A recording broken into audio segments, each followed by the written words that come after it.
बढ़ाए अपने प्रयासों का बल, अवश्य मिलता है कर्मों का फल। नमस्कार, मैं एस्ट्रो गुरुमा डॉक्टर ज्योति जोशी आप सभी ज्योतिष प्रेमियों का स्वागत करती हूँ। आज हम नए एवं महत्वपूर्ण विषय पर वार्तालाप करने वाले हैं। आज मैं आपको कर्म का सिद्धांत विस्तार से समझाने वाली हूँ।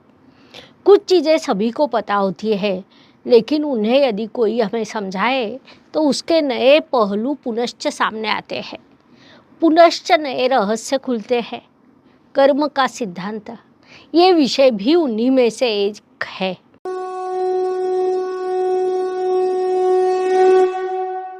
कर्मण्येवाधिकारस्ते मा फलेषु कदाचन। ये श्लोक बचपन से सुनते हुए आज मैं 60 वर्ष तक पहुंची हूँ। हर आयु में, जीवन के हर पड़ाव पर, हर घटना के बाद इस श्लोक का नया अर्थ सामने आया है। स्वाभाविक रूप से जीवन का भी अलग अर्थ सामने आया है। केवल कर्म करते रहे, फल की चिंता न करें, ऐसा इस श्लोक का सीधा सरल अर्थ है। लेकिन सच कहा जाए तो जैसे जैसे उम्र बढ़ती गई वैसे वैसे उसका नया अर्थ समझ में आने लगा। बचपन में लगता था कि पढ़ाई कर, लेकिन मार्क्स की चिंता न कर। युवावस्था में लगता है करियर बनाने के लिए कष्ट कर, लेकिन ये आवश्यक नहीं कि शीघ्रता से सफलता मिल जाए। 60 वर्ष का होने के बाद लगता है जीवन में जो कुछ भी किया उसका फल नहीं मिलेगा तो भी चलेगा, लेकिन समाधान मिलना चाहिए, क्योंकि कर्म करना ही महत्वपूर्ण था। हम अपने कर्तव्यों को पूरा करते रहे, अपनी जिम्मेदारियों को ईमानदारी से पूरा करते रहे। उससे फल मिले या न मिले, उसकी चिंता न करते हुए समाधान प्राप्त करने का प्रयास करते रहे। समाधान भी मिल जाए तो हमें बहुत कुछ मिल गया, ऐसा मान ले, क्योंकि अंत में समाधान सबसे अधिक महत्वपूर्ण होता है। कर्मण्येवाधिकारस्ते, इसका शास्त्र शुद्ध अर्थ है कि तेरा अधिकार केवल कर्म पर है। मा फलेषु कदाचन, अर्थात लेकिन उसके फल पर कभी नहीं। संक्षेप में, फल की अपेक्षा से कर्म ना करें, ऐसा उसमें कहा गया है। भगवद गीता के अध्याय 2 और श्लोक 47 में भगवान श्री कृष्ण ने अर्जुन को कहा कि हमारा पूरा ध्यान कर्तव्य पर होना चाहिए, केवल सफल होने पर नहीं।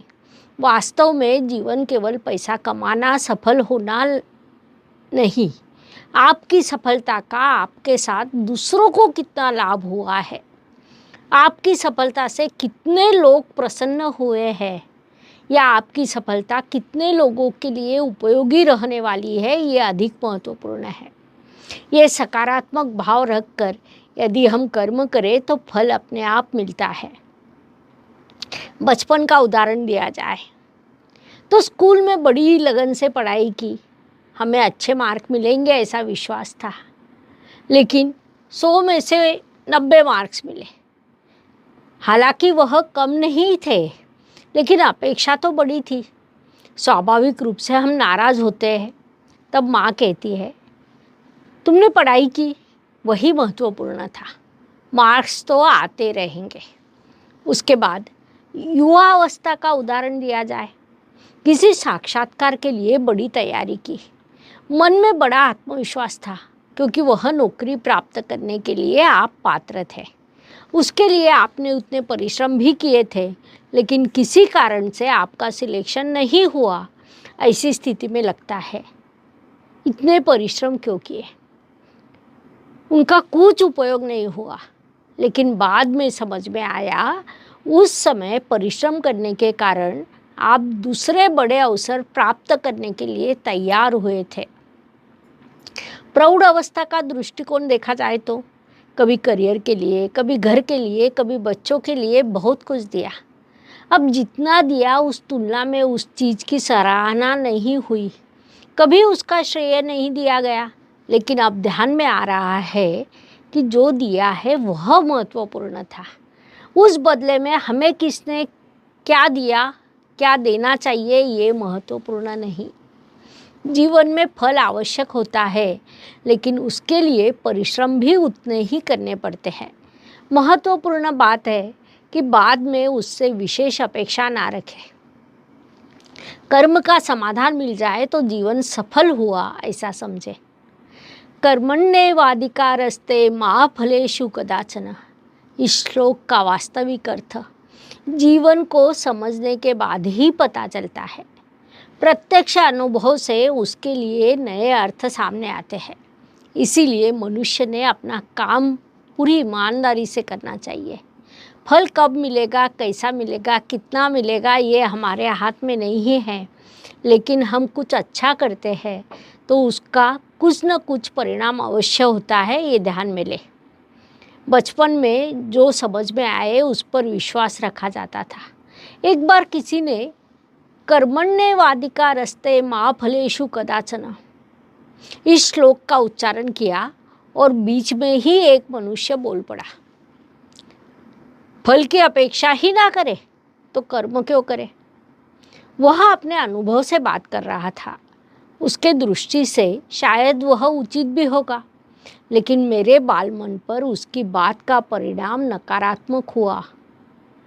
हमारे प्रयास करने पर भी फल ना मिले तो ऐसी कई चीज़ें हमारे समाज में होती रहती है। छोटे बच्चे आसपास हो तो शब्दों का प्रयोग सोच समझकर करना चाहिए, क्योंकि उनका मन कोरे कागज के समान होता है। उन पर क्या लिखा जाता है इस पर उनका पूरा जीवन निर्भर करता है। आज मैं 60 वर्ष तक पहुंच सकी हूँ और अब उसी श्लोक को जब मैं पुनश्च सुनती हूँ, समझने का प्रयास करती हूँ, तो वो श्लोक केवल श्लोक नहीं, एक पूरा जीने का तत्वज्ञान है। ऐसा तत्वज्ञान कि उसमें जीवन का अर्थ बताया गया है।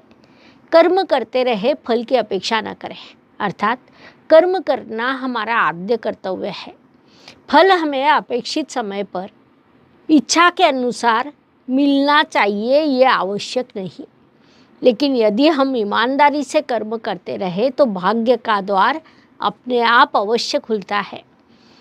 कुछ लोग इस श्लोक का अर्थ आयु के 15वें वर्ष में समझ जाते हैं, कुछ लोगों को 20 वर्ष में समझ आता है, तो कुछ लोग 40वें वर्ष में समझ पाते हैं। लेकिन जीवन में जैसे जैसे घटनाएं होते रहती है, वैसे वैसे नए अर्थ सामने आते रहते हैं। मुझे लगता है यदि आप ज्योतिष को समझने का प्रयास करें तो कर्म, दैव, पूर्व संचित और प्रारब्ध, इन सभी चीज़ों का मर्म केवल इसी श्लोक में समाया है। यदि आप कुंडली को समझने का प्रयास करते हैं तो तृतीय और दशम, ये 2 स्थान उसमें अत्यंत महत्वपूर्ण होते हैं। तृतीय स्थान परिश्रम का, दशम स्थान कर्म का होता है। ज्योतिष नियमों के अनुसार इन दोनों स्थानों को उपचय स्थान कहा जाता है, अर्थात मनुष्य अपने परिश्रम से इन 2 स्थानों के फलों में वृद्धि कर सकता है। आपके भाग्य में कुछ भी हो, आपके भाग्य से सहयोग मिले या न मिले, आप अपने परिश्रम के बल पर, उचित कर्म के बल पर जीवन में सफलता प्राप्त कर सकते हैं। इसलिए कहा जाता है कि भाग्य बदल नहीं सकते, लेकिन भाग्य को बनाया अवश्य जाता है। भाग्य हम अपने कर्म से बना सकते हैं।